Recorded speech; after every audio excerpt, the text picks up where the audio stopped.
Alhamdulillah. Syukur kehadrat Allah Subhanahu Wa Taala. Allah bangunkan kita hari ini dalam keadaan sihat. Syukur, alhamdulillah. Kalau kita sakit pun kan, kita tetap kena ucap syukur selagi ada nafas di dada kita ni. Itulah sebesar-besar nikmat Allah Subhanahu Wa Taala. Nafas kita. Hari ini Zu akan menghadiri satu program anjakan pentaksiran bilik darjah PBD untuk ibu bapa penjaga murid tahun 5 dan 6 oleh yang berusaha Tuan Haji Jalaluddin bin Ismail, Ketua Jemaah Nazir dan Jaminan Kualiti Negeri Terengganu. Ini Zu akan menghadiri ni di Dewan Sekolah Kebangsaan Rengas Bekah. Ini sekolah yang berdekatan dengan sekolah anak Zulah dan sekolah yang tempat Zu pergi tu setiap hari tu. Apa ni ini? Ialah majlis ilmu kan.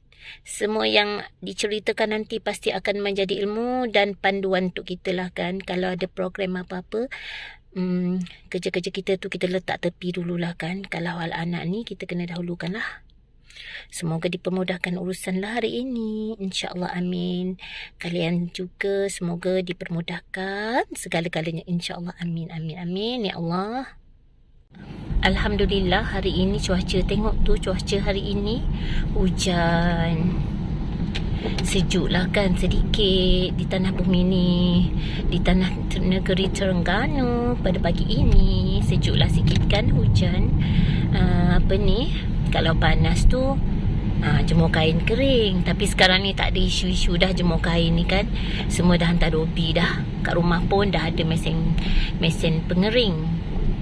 Setengah rumah tu sekarang ni dah ada mesin pengering. Dah tak susah dah kan. Itulah. Semuanya senang sekarang ni. Zu je lah yang biasa-biasa je. Kalau basuh baju tu jemur, tunggu kering. Zu ni orang biasa, orang kampung.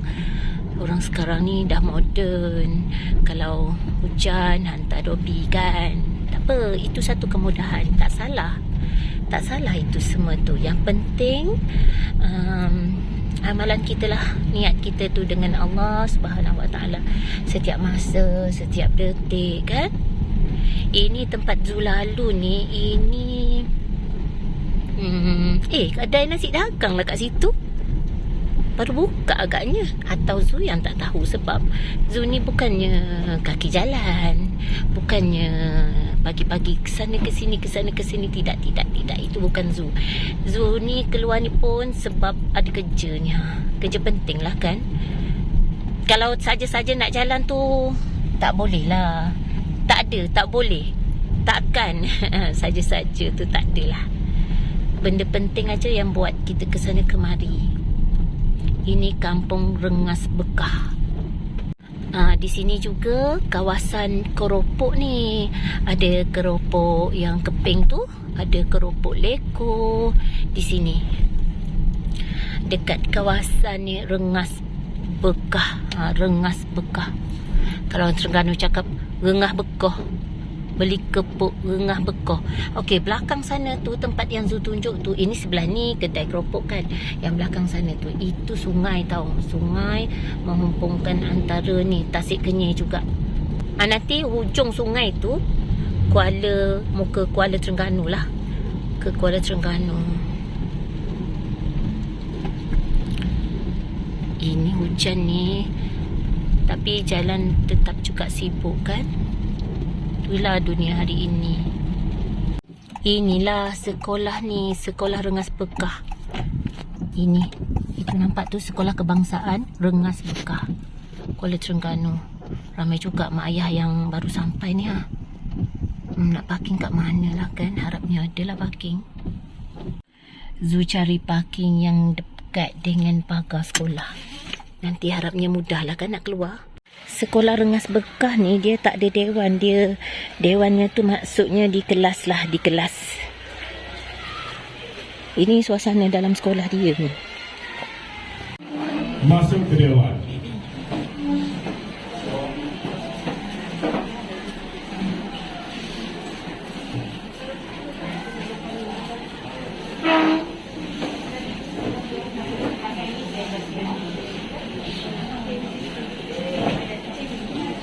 Dengan nyanyian lagu negaraku, hadirin dipersilakan diri. Yang dihormati barisan guru penolong kanan, yang disekali guru-guru seterusnya, para ibu bapa dan penjaga yang dihormati sekalian. Alhamdulillah, syukur kehadirat ilahi kerana dengan limpah izinnya kita diberikan kesihatan dan kesempatan untuk bersama-sama menjayakan program anjakan pentadsiran bilik darjah bersama ibu bapa murid tahun 5 dan 6. Pada hari ini kami berkumpul di Dewan Yang Mulia ini dalam majlis anjakan pentadsiran bilik darjah PBD. Mudah-mudahan majlis kami ini mendapat keberkatan-Mu ya Allah dan dapat menghubungkan silaturahim, bertukar-tukar pendapat di samping menyumbangkan buah fikiran dalam membentuk generasi yang berguna di masa hadapan. Ya Allah, berkatilah usaha murni ini ya Allah. Ya Allah, Engkau perbaikilah akhlak kami dan akhlak anak didik kami. Engkau hiasi kami dengan akhlak-akhlak yang baik dan terpuji. Engkau hindarilah kami dari sifat-sifat keji dan sifat-sifat lalai yang merugikan, dan bimbinglah kami ke jalan kebenaran. Kepada tuan-tuan dan puan-puan, mengenali pewaris lebih dekat. Seterusnya, memahami peranan pertubuhan ini yang cukup berjasa dalam menjuarai isu-isu berkaitan pendidikan anak-anak pewaris. Ringkasnya, anak-anak Terengganu.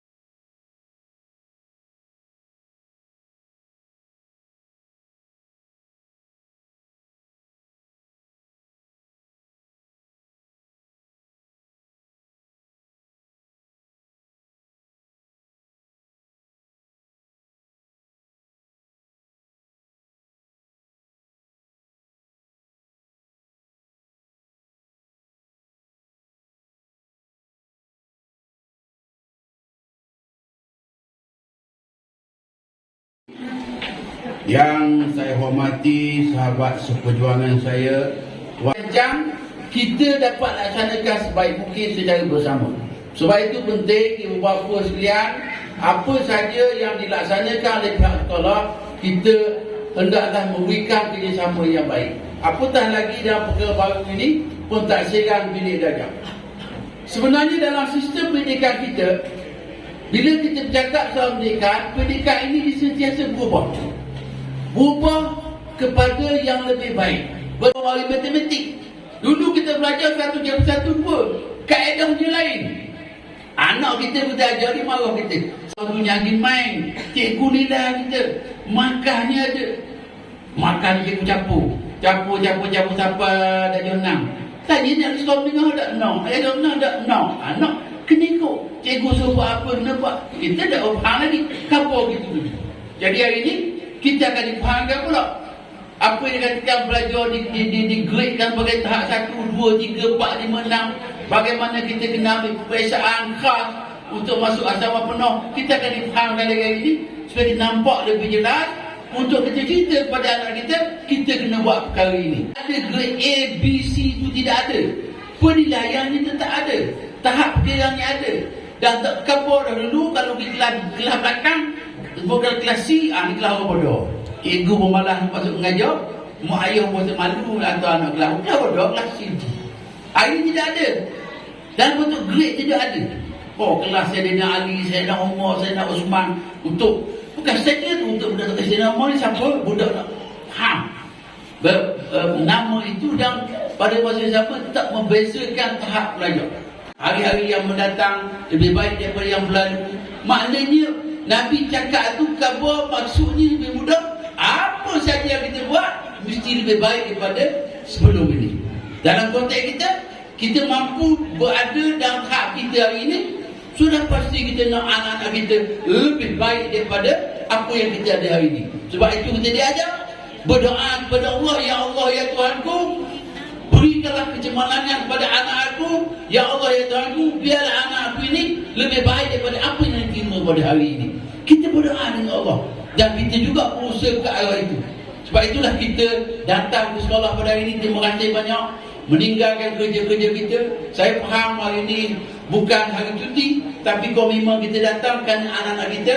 Semoga Allah SWT memberikan imbalan yang terbaik kepada kita, memberikan, mengkabulkan apa yang kita minta untuk kecemerlangan anak kita, kerana mereka ialah pewaris kita. Mereka ialah aset kita untuk meneruskan perjuangan untuk cemerlang, bukan sahaja di sini, tapi yang lebih penting di sana yang akan kekal selama-lamanya. Terima kasih lagi sahabat saya, Cikgu Jalal. Terima kasih kedua-dua guru besar yang memberikan kerjasama ini pada pewaris. Terima kasih pada ibu-bapa sekalian kerana datang untuk kecemerlangan anak-anak kita. Sekian, wabillahi taufiq wa hidayah. Wassalamualaikum warahmatullahi taala wabarakatuh. Bin Syed Muhammad, Pengerusi Warisan Pendidikan Terengganu. Majlis mengucapkan setinggi-tinggi penghargaan dan terima kasih kepada Yang Mulia Datuk atas ucapan yang sungguh bermakna sebentar tadi. Yang berbahagia Tuan Haji Jalaluddin bin Ismail, Ketua Nazir Jemaah Nazir Negeri Terengganu. Pada pagi ini, yang berbahagia Tuan Haji akan berbicara tentang pelaksanaan PBD masa depan generasi pewaris.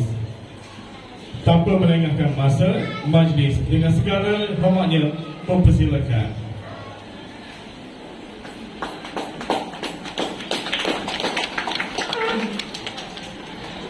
Nazir ini sebenarnya satu perkara yang pada pandangan awal kita, ramai rakan-rakan guru kita boleh sebut Imam Nazir, dia rasa satu pihak yang suka mencari ruang kesilapan guru-guru di sekolah.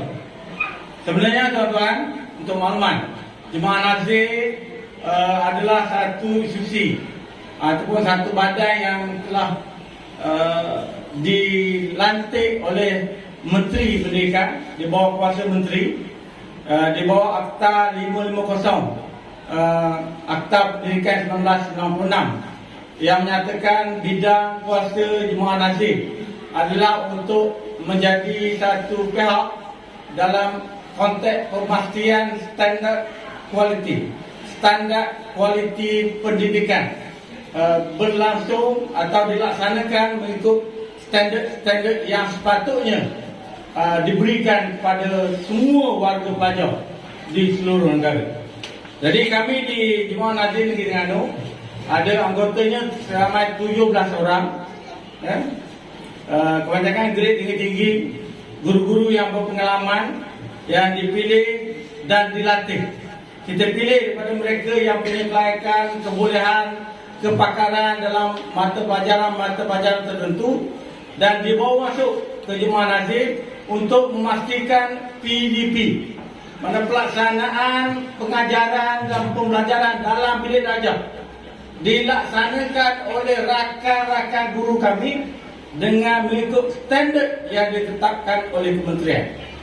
Kemudian kita memiliki satu standard khas yang telah semua guru-guru tahu, yang dinamakan Standard Kualiti Pendidikan Malaysia SKPM, yang sekarang kita kata kualiti sekolah, yang baru ni, yang terbaru, akan dimulakan pada tahun depan selaras dengan PBD kita. Jadi dalam standard kualiti ni tuan-tuan, sebab nanti saya akan sentuh ni, dah ada kaitan belakang ni, bukan saya saja nak promosi pasal Jemaah Nazir dah, tapi dia ada kaitan. Dalam standard kualiti pendidikan ni, kita melihat semua aspek dari pagar ke pagar, apa yang berlaku dalam bilik darjah, apa yang berlaku dalam persekitaran sekolah secara keseluruhan, tanpa meninggalkan mana-mana, tanpa mengecualikan apa-apa perkara, dan tidak melihat isu peribadi sebagai perkara-perkara yang kita kena tinggal. Misalnya kata sebagai contoh, saya masuk sekolah, yang mengajar di sekolah berkenaan ialah isteri saya. Maka oleh kerana isteri saya, kesalahan-kesalahan yang dia buat kesilapan-kesilapan yang berlaku dalam bilik belajar, proses bagaimana dia menyampaikan ilmu, saya kecualikan dan tidak laporkan. Ini adalah satu perkara yang memang kita elakkan dari aspek integriti. Pelaporan kita dengan penuh integriti dan penuh dengan accountability. Kemudian ianya menjadi satu laporan yang sulit, dihantar terus ke Menteri Pendidikan sebelum Menteri Pendidikan baca, bincang dan endorse balik untuk dijawab oleh sekolah proses yang seperti itu. Satu nenek kita tak pernah berfikir bagaimana wujudnya telefon yang boleh melaksanakan hubungan atau perbincangan komunikasi jarak jauh secara maya dengan boleh lihat gambar melalui telefon. Misalnya anak ada di Mekah, ada di Amerika. Kurikulum ni agar ianya menjadi satu pengalaman pada anak-anak kita, pengalaman pembelajaran yang lebih terarah ke arah pencapaian pembelajaran yang mereka hasratkan berdasarkan hasrat kurikulum pendidikan kita. Jadi yang lebih bersedia untuk kehidupan yang lebih baik pada masa depan, insyaAllah. Jadi dalam proses ini, dalam proses pentaksiran bilik belajar ini, ianya juga melibatkan proses mengumpul dan analisis maklumat, serta membuat refleksi yang berurusan terhadap PDP dan dalam konteks pertimbangan secara konsisten, serta mengambil tindakan sesuai untuk penambahbaikan penguasaan murid. Ada murid yang kita perlu bantu serta-merta. Sebab kalau dulu kita nak nilai ada murid yang ni diberi proses PDP dalam bilik belajar, kemudian tunggu hujung tahun baru dinilai. Mungkin sebahagiannya mereka dah lupa. Tapi dalam proses PBD ini, ianya merupakan proses pentaksiran secara berterusan. Macam saya sebut tadi, setiap hari dan setiap masa murid itu dinilai. Mungkin pada hari selepas sesi PDP berlaku, ada penilaian yang akan dicatat oleh guru ke dalam sistem. Kemudian pada mungkin selesai satu topik, cikgu akan membuat ujian-ujian. Tidak tunggu sehingga hujung tahun. Dan di hujung tahun baru ada satu ujian yang secara bersamaan.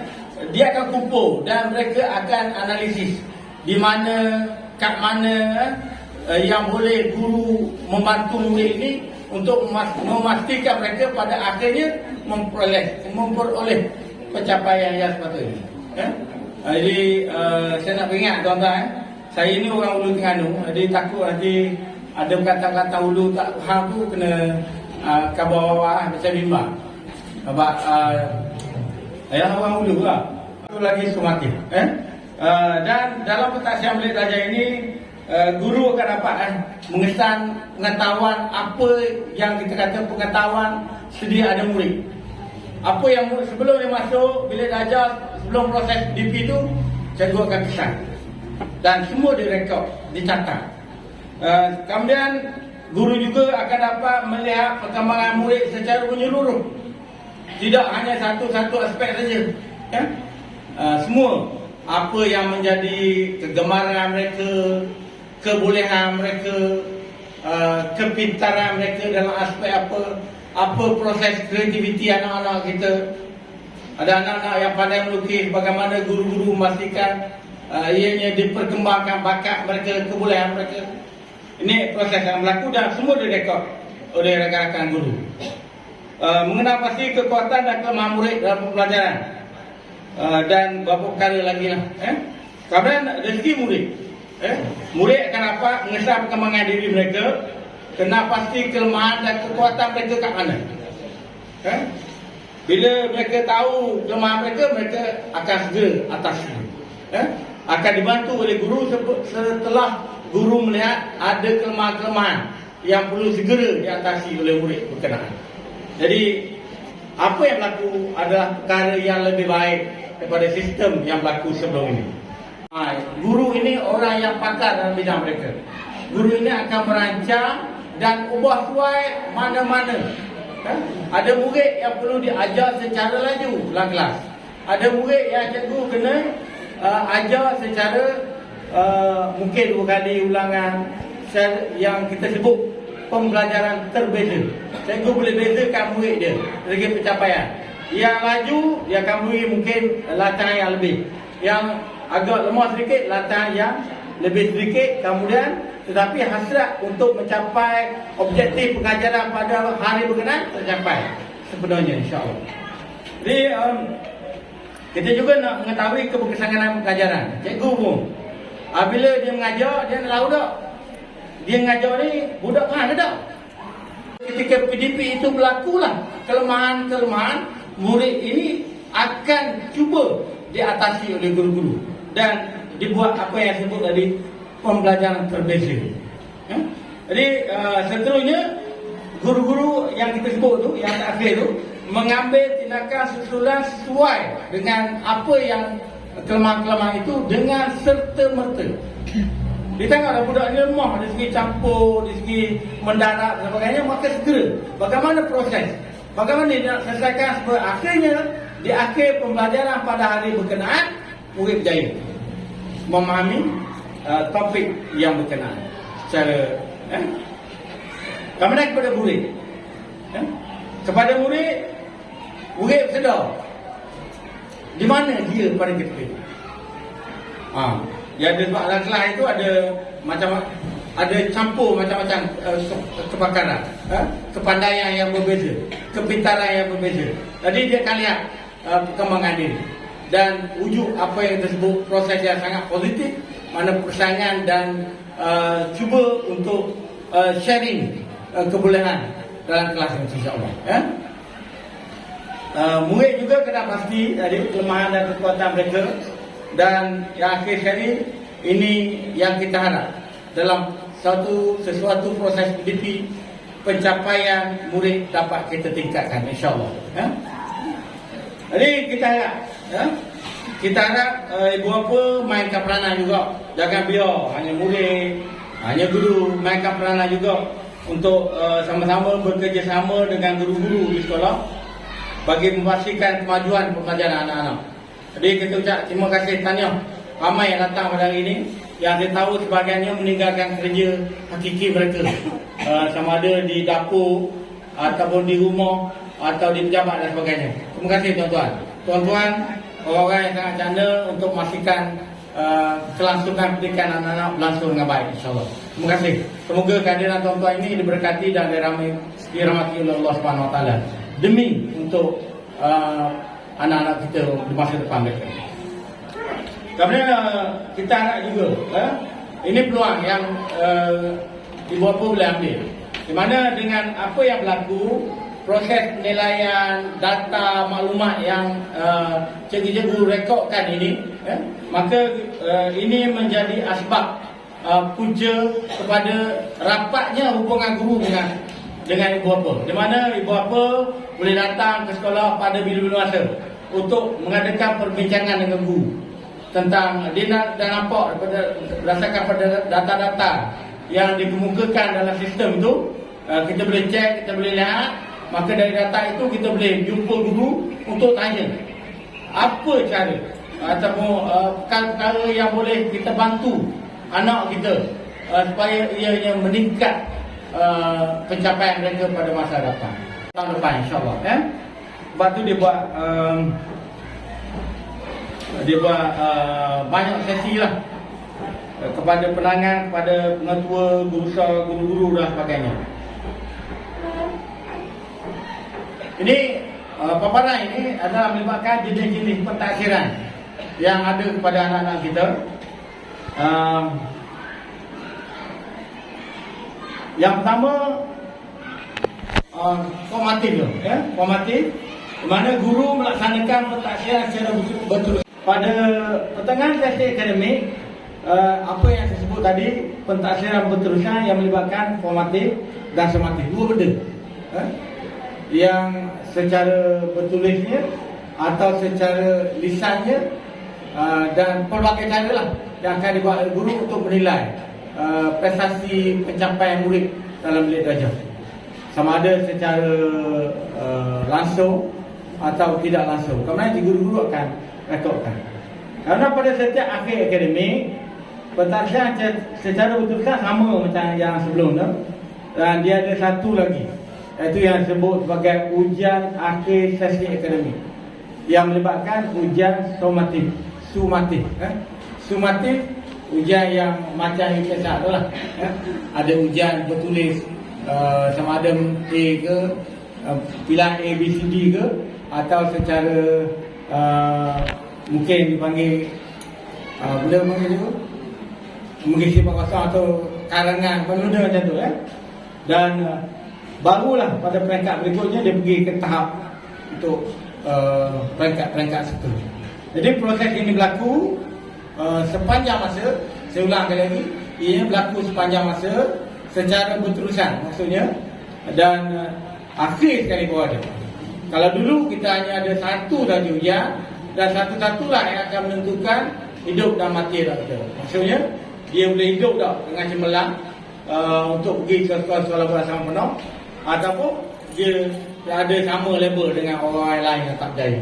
Tapi dalam ujian sumatif ini, dalam ujian PBD ini, kalau ada kelemahan di mana-mana kita top up segera.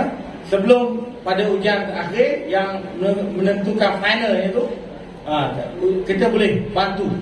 Kelemahan-kelemahan ini tuan-tuan boleh hadir jumpa sekolah dan bincang dengan guru macam mana nak bantu, nak selesaikan isu anak-anak kita, dan akhirnya ianya menjadi penilaian untuk kemasukan ke sekolah-sekolah berasma penuh. Apa yang disebut pentaksiran bilik belajar ada semua perkara, dan semua perkara yang berlaku pada anak-anak kita akan dinilai dan direkodkan. Mereka diberi analisis, dibuat analisis untuk pemilihan mereka. Sebab gini tuan-tuan kalau kita lihat dulu, bila anak-anak kita sebahagianlah pengalaman kita, bila anak-anak kita yang mendapat cemerlang A, semua A dalam UPS, maka mereka ini dihantarlah ke sekolah-sekolah berasrama penuh SPP, terpilih sama ada Mara ke ataupun sekolah SPP lain ke sekolah. Saya ada satu soalan sebab tadi Pengasih disebut pelaksiran atau merekodkan pencapaian murid itu berlaku sepanjang tahun. Direkod sepanjang tahun. Pelaporan itu hanya berlaku 2 tahun, 2 kali setahun kan. Jadi apakah penilaian itu kita tulis dalam banyak-banyak itu kita buat secara kurang ataupun macam mana? Sebab jadi kita rekod sepanjang tahun setiap hari. Kadang-kadang murid pada hari itu dia sebelah. Ada kemungkinan pada hari berikutnya tu murid baik ke, mungkin dia akan bodoh. Jadi penilaian kita bila kita nak melaporkan rekod yang kita catat sepanjang masa kan semua jumlah tu kan macam mana? Kenapakah ini sebab bila kita nak rekod benda ni secara panjang masa katakan tadi, berkaitan sebab yang kita kan guru berbanding murid yang paling optimal, kita pastikan tak ada pemurid yang kita tercicir daripada pandangan ataupun pentafsiran kita. Itu perata cikgu akan nilai kan, buat penilaian itu. Tetapi kita tak nak lah pada pidato ni macam budak ni tahu yang asal je. Tapi kita nak murid ni berada sekurang-kurangnya berada pada TP3. Kalau TP2 tu hanya murid ni hanya berada pada tahap kepahaman dan dapat menjelaskan perkara itu dalam bentuk komunikasi, tak boleh secara menulis lagi. Pada tahap 1 tu murid hanya boleh respon asas, perkara-perkara asas. Cikgu buatkan nilai, masukkan markah. Dan pada TP1 ni macam seolah-olah kata gini, budak ni dah baca, dah tulis, dah tinggal, tak tahu kat asal mana. Cikgu-cikgu kalau ada mentua budak ke, dia tak nak semua murid dia berada pada TP1. TP1 ni orang teruk kat orang, teruk sangat. Dan pada TP2 murid dia hanya boleh berkomunikasi secara verbal. Kerana pada minimum dia, tahap yang paling minimum ialah TP3. TP3 ini murid menggunakan pengetahuan untuk melaksanakan sesuatu kemahiran atau tugasan pada sesuatu situasi. Jadi dari segi perekodan atau markah itu dia akan tak begitu. TV1, TV2, TV3, TV4, TV5, TV6. Yang terbaik ialah TV6, iaitu murid daripada bangkang tadi. Itu kita kata secara dia buat secara purata lah. Purata murid ni macam mana? Segi keseluruhan murid ni macam mana? Pada TV6 ni, murid telah berupaya menggunakan pengetahuan kemahiran dia ada untuk digunakan pada situasi baru secara sistematik, bersikap positif, kreatif dan inovatif dalam penghasilan idea baru serta boleh dicontohi. Ni tahap-tahap yang akan diberi kepada murid-murid berkenaan. Dia tak nyatakan dalam bentuk markah dulu macam kita buat dulu. Ada markah 40, purata yang 40 dah. Tapi puratanya dalam bentuk TV1, TV2, TV3, TV4, TV5, TV6. Ini purata yang dibuat. Saya rasa boleh menjawab salah ada. Menggunakan pengetahuan untuk melaksanakan sesuatu kemahiran atau tugasan pada sesuatu situasi. Ini istilah yang digunakan oleh Kementerian Pendidikan. Mungkin agak lain daripada biasa lah. Tapi inilah perubahan yang kita kena buat. Maklumat, sharing idea, dan daripada sesi ini yang merupakan satu proses pembelajaran juga kepada saya. Untuk selepas ini mungkin di luar nanti bila jumpa dengan rakan-rakan di luar, tuan-tuan bapa di luar, kita boleh menerangkan secara lebih mendalam lagi kepada semua. Jadi saya harap dan kita doakan semoga majlis yang kita buat pada pagi ini memberi manfaat dan hikmah kepada kerja buat kita, insyaAllah.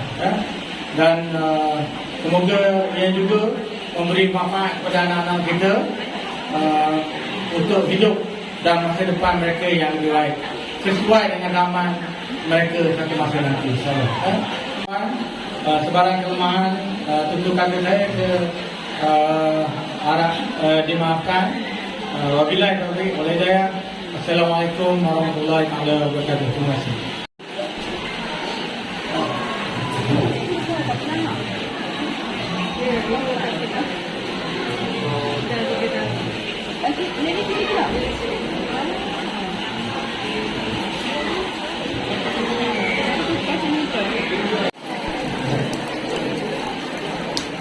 Alhamdulillah, majlis dah selesai dah.